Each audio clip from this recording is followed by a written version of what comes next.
हमारे देश को इसलिए महान देश कहा जाता है क्योंकि इस देश में हर तरह के लोग रहते हैं, तरह तरह के संस्कृति के लोग रहते हैं, तरह तरह के विभिन्नताओं से भरा हुआ लोग है, हर तरह के भाषा के लोग रहते हैं, हर तरह के धर्मों के लोग रहते हैं। और इस देश में साधु संतों का देश कहा जाता है, नदियों के देश कहा जाता है। और इस देश के अंदर लोगों की इतनी शक्ति है कि अपनी देश के बाहर के लोगों को क्षमा भी कर देने की शक्ति है। इस देश को इसलिए महान देश कहा जाता है क्योंकि इस देश में मुग़लों ने राज किया, मुग़लों के बाद अंग्रेज़ों ने आया, लेकिन इस देश के अंदर इतनी भी शक्ति है और इस देश के जनता के पास इतनी शक्ति है कि इस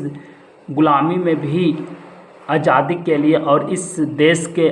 अंदर से अंग्रेज़ों को हटाने की क्षमता है, बलिदानों की क्षमता है और लड़ने की भी क्षमता है और माफ़ करने की भी क्षमता है इस देश के अंदर लोगों को। इसलिए इस देश को महान देश कहा जाता है क्योंकि इस देश में हर तरह के लोग पाया जाता है और इस देश के अंदर हर तरह के जीव भी पाया जाता है। इसलिए इस देश को महान देश कहा जाता है क्योंकि इस देश में हर तरह के जातियों के लोग रहते हैं, हर तरह के धर्मों के लोग रहते हैं और इस देश में हर तरह के भाषाओं के लोग रहते हैं। और इस देश में जितनी सुकून मिलती है इसके अलावा हर देश में नहीं मिलेगा जितनी इस देश में सुकून मिलती है। यहाँ पर गर्मी भी और मौसम भी कमाल का रहता है, गर्मी भी अच्छी रहता है, ठंड भी अच्छी रहती है और बरसात भी अच्छी रहता है। इसलिए हमारे देश को महान देश कहा जाता है।